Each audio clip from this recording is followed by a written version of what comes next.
But I love to please me. Yeah. It means a lot. To know you please them. I've had people come to me and tell me how they would please with me and I knew he wouldn't please. Yeah. I just knew he would. There wasn't no sense in trying to claim it. He just was not pleased because I knew better than what I'd done. But if you can ever please him, and he's not hard to please, all he wants is your heart. He wants your affections. He wants your mind to be on him. He wants you to think about what you're doing. He wants to help us.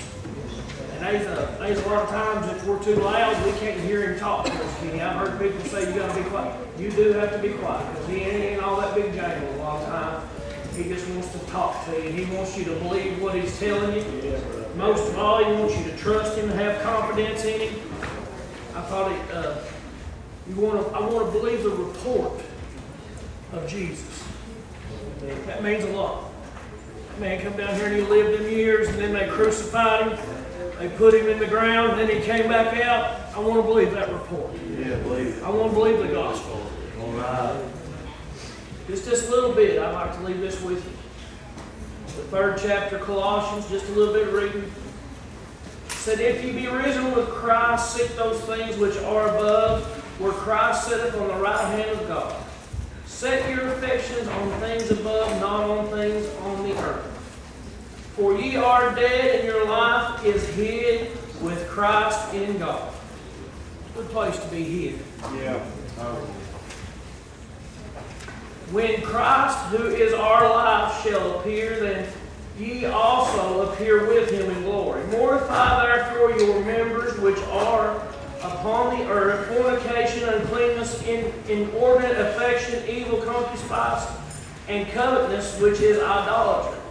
For which things' sake the wrath of God cometh on the children of disobedience, in which ye also walked sometime, when ye lived in them.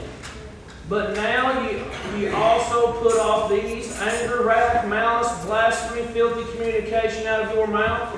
Lie not one to another, seeing that ye have put off the old man with his deeds, and have put on the new man, which is renewed in knowledge after the image of him that created him, where there is neither Greek nor Jew, circumcision, uncircumcision, barbarian, Scythian, bond nor free, but Christ is in all and in all. Christ is all and in all.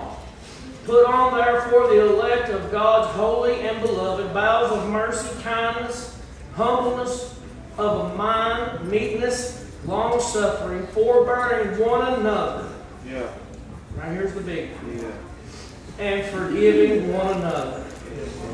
If any man have a quarrel against any, even as Christ forgave you, so also do ye.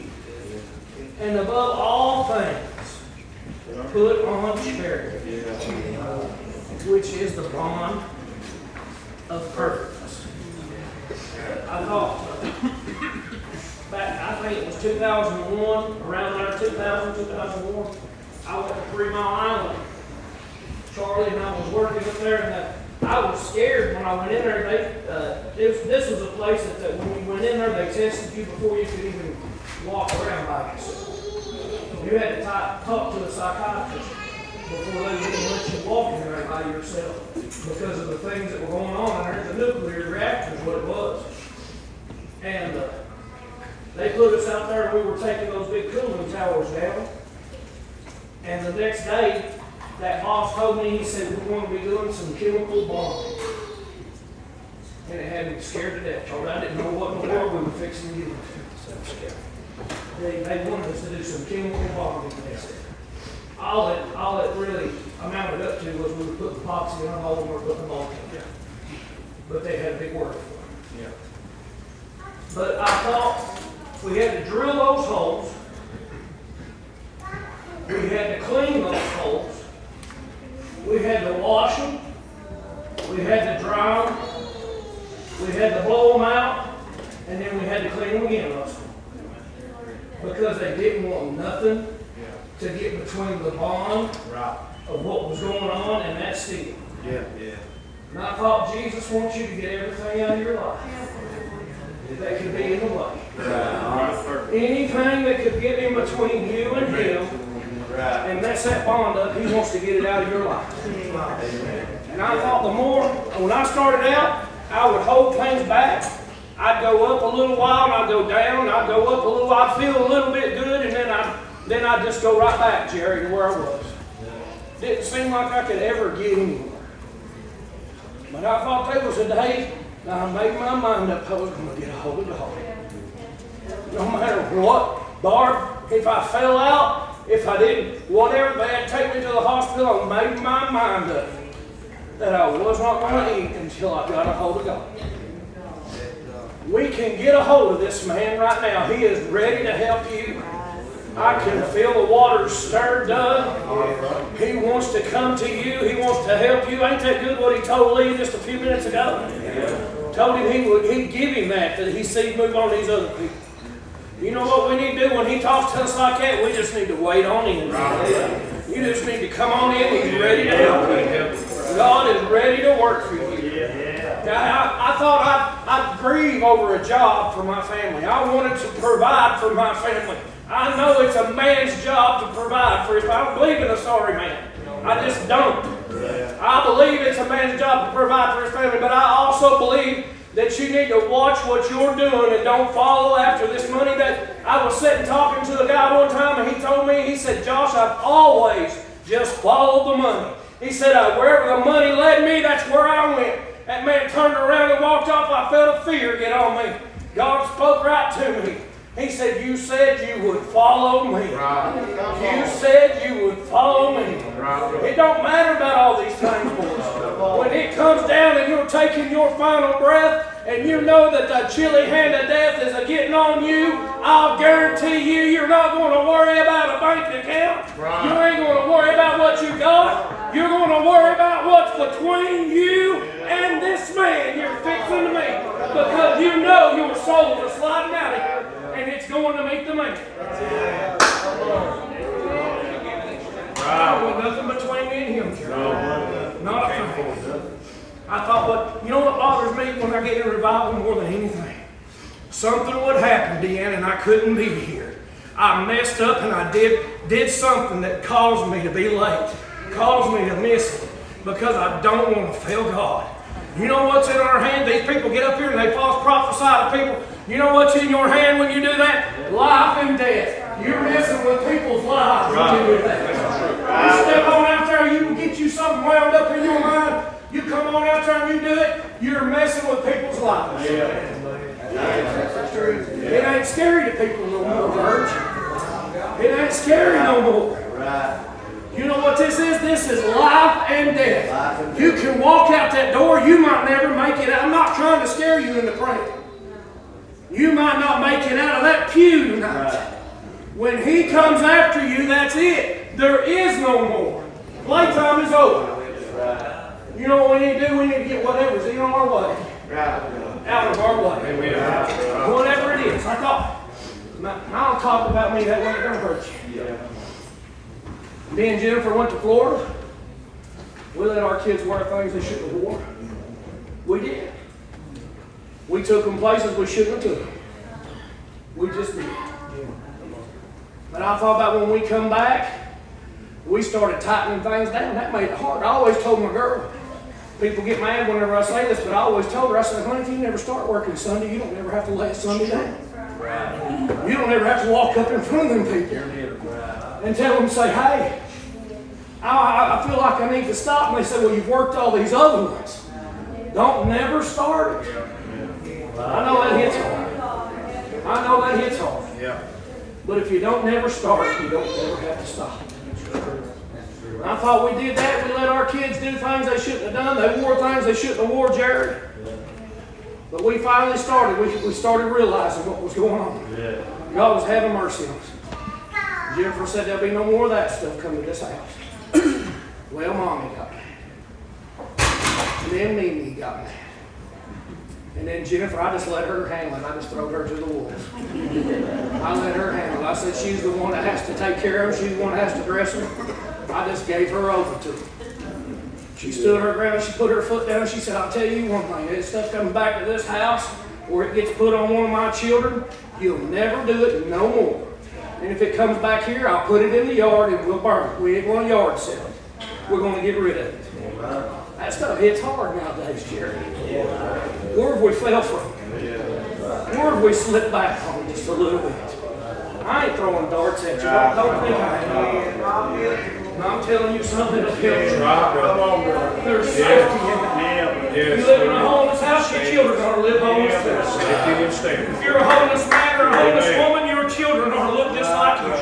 What's wrong with that? That's how I look. That's how I do. We got to get these things that are in between us and God. Out of the right. Clear connection. You ever had a clear connection with God? Have you ever had one in connection that wasn't too good? Yeah. And you didn't know if he was going to hear you or not. Well, so I found out when you didn't know if he was going to hear you or not, 9 times out of 10 he ain't going to hear you. You already know there's something wrong. There's something wrong. But tonight, we can get this out of our way. I don't know what you got. I don't care. It don't matter to me, Jerry. I see these old people won't come. They won't come to the altar. You come to this altar. I'm not judging you. I've bumped that altar myself. I do it time and time again. I got one right in my bathroom. I get right down and I pray. I say, Lord, it's me again. It's old Josh again. Here I am. Will you help me, Lord? Who else are we looking to? These kids are getting in. They're doing good. The Lord's helping. I don't know of any other place that's got a bunch of kids as many as Poor Man. You're blessed. You're blessed. I've been all the way to South Georgia. I've been all the way to north as far as Pontiac, Michigan. We are blessed where we're at. You are blessed. And if we don't take care of it, Sandy, I'm afraid our children ain't going to know about it if we're not careful. I've seen things. I've seen great things. Not just serpent handling. I've seen them pray for the sick and them get better right there. I've seen cancer healed. I've seen God really work for our people, and He still can. He still can. But we got to get it in our heart. We got to get it in our heart. I know it's not as good as people think it ought to be. It'll be good for us if we apply. It'll work if we apply. I promise you, I'll guarantee you. It will work. I sit there and innocently would gouge me and say, are you ever going to do anything for God? Are you ever going to do anything for God? I hate it that I waited till they died before I did it. But I'm so glad that I finally done something for God. I finally put myself out there. You don't have to put yourself out there.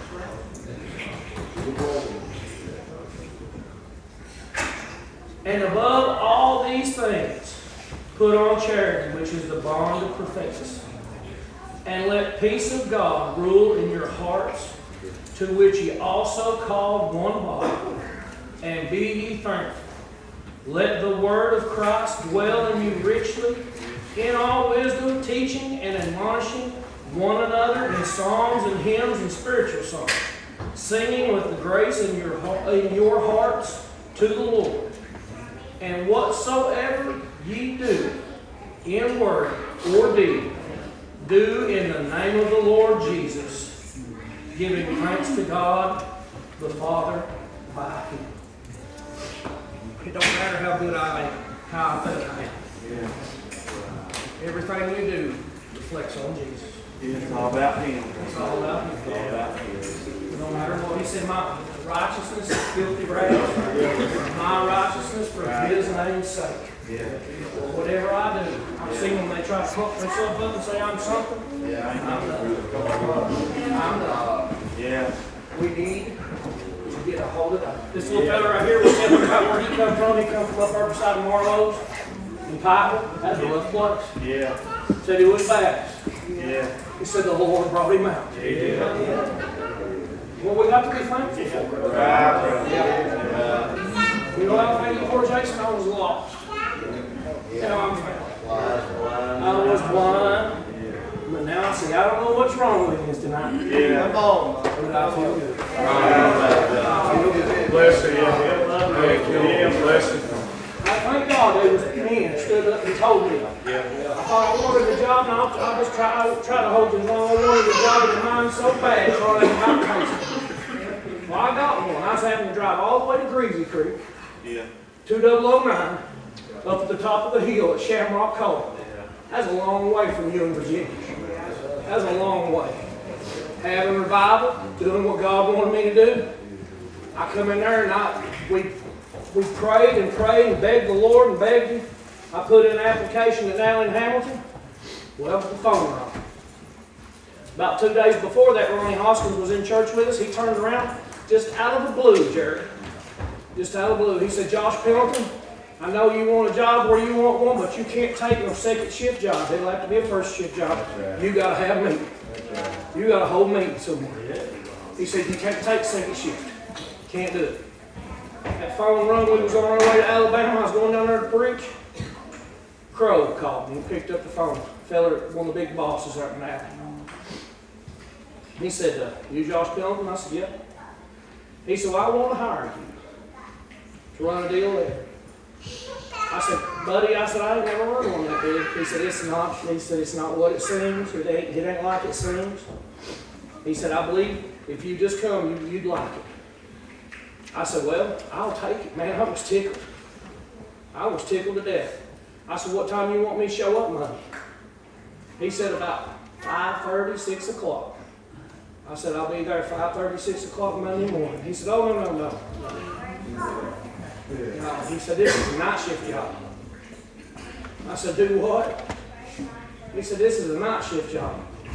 You have to come in Monday evening. I said, buddy, it broke my heart, Jerry. It really did. It broke my heart. I said, buddy, I can't take your job. I told him, I said, I preach, I go to church, I can't.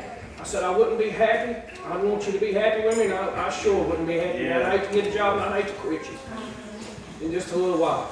He said, well, I understand that. He hung up. He hung that phone up, and asked my wife. I cried all the way down the road. Come on. Yeah. I said, what in the world, man? It broke my heart, Jason. But I kept digging, I kept going. I kept doing what God wanted me to do, and I was in revival at Jensen. I believe about the second or third night. Here come the prophet, there come Don. Come up there and said, by you being willing to do what I'm putting on you to do, I will do this for you. And they threw my application away months before that. They only kept me for 3 months. They threw my application away. And I said, well, we'll just see what God's going to do. About 2 days, I believe it was, Nellie Hampton called me back. And that guy said, buddy, he said, I want to hire you. I said, I can't take night shift. He said, this ain't a night shift job. He said, this is day shift. I said, you all won't put me on nights after I've been there for a little while. He said, no, sir. He said, this is a full-time position. I said, buddy, I've talked to everybody. He said, son, you're just talking to the wrong man. If you're not getting the right answer, you might just be talking to the wrong man. I can tell you, when you talk to this man, he'll do what you need. He'll be just exactly what you need. You need something from God, you get down there and you dig it out.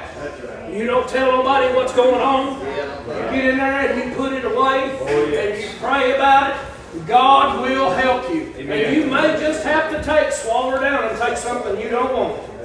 But I'll guarantee you, if you're in God's will, it don't matter if you make $5 an hour or $50 an hour. If you're in God's will, you will have what you have need of. It might not, the kids make fun of me, I couldn't hardly say it one night. It might not be steak and baked potatoes every night, but I'll guarantee you, you will have what you need if you're in God's will. And that should hit God will answer your prayers. He knows what you need before you ever ask. He just wants you to ask Him. I got children, if they'll ask me, I'll just about give them anything if it ain't going to hurt them. I'll do that for them. God will do the same thing for you if you'll please Him. You want the Holy Ghost? Walk worthy and just obey. You got to have faith. I hear them say, obey, obey, obey. It's all connected, Charlie. It's like a big chain. You believe you will. It's like a big chain. You can't believe if you ain't got faith. You can't have faith if you don't believe. Yeah. You can't obey Him if you don't believe Him. Right. Have you seen Jesus? I've never seen Him. I know He's sitting on the right hand of His Father, making intercession for me, because faith will let me see Him sitting there. Yeah. I believe the report. I believe the report. Do you believe the report? He'll do it. He'll do it. That's right. You know what we need to do? Just yield over to Him. Just yield. I ain't one of the big shouting preachers. And I guarantee you one thing, if we just let it be simple, let it be plain, we can get it together. You love me, I love you. I ain't got a fight against you. Somewhere we're going to rejoice. We're going to get in. Joe missed it last night. I looked over and his girl was on the floor, and I said, "Where in the world did Joe go?" A few minutes, he come up through there. I said, "Well, you missed it, son. She's out on the floor." He said, "What?" I said, "The girl was over," and he said, "It grieved her when they was away on vacation because she wasn't here." Said every day it grieved her wondering if she'd get back. You know what? We need to have that same heart, Joe. We need to have that same heart. You need the Lord tonight. I believe He's here. Do you believe He's here? He's worked in the altar all week. You ain't really good. Now, there's a few of you that's preached and it really went good. But now that altar service right there is what gets me going. Yeah. That's what tickles me to death. They told about Poor Valley one time. I remember when we was all starting out. That guy come over and he come back and gave a report. You know what his report was? He said, "Don't go over there. They pray for 2 hours in the altar." Yeah. Austin said, "I'm so proud of you. I'm so proud of you." Yeah. They were digging, seeking for the Holy Ghost. What do you got to do? You got to get in there. Jerry, you got to get up when you don't feel like getting up, don't you? You got to get out. Yeah. Tonight, if you want the Holy Ghost, if you feel like you slack back just a little bit, get back up here. Get back up. If you knew, and I'm not a bit bashful about telling you I've messed up. Yeah. I know where I come from, Jerry. Yeah. I know where I come from. You knew the times I felt like I was just pure dirt under your feet. But you know what? I believe I know who to go talk to, Jerry. I know who to go talk to. Yeah. It's Jesus. You got a problem, you got an issue, you got something you can't solve, there's something you plug in there, Deanna. Y'all got them little formulas. I talk about it a lot. Out there at school, you got a formula. Y'all add crazy now, it's not even funny. But I can tell you one thing, no matter what your problem is in this world, you, bad job, bad home life, bad anything, if you'll plug Jesus into there and put Him in that problem, you can be solved. Your problems can be fixed, Jerry. We're not good. We don't know how to spell good, do we, Jerry? Can't do it. But I know one thing. I do know who Jesus is. I found the answer. I found the answer. Come and pray. This is all. Anybody want to say something? I'll work with you, boys. Y'all been working for me good. Yeah. I'll work with you. Charlie, feel like it? Jared, come and pray. Come and pray.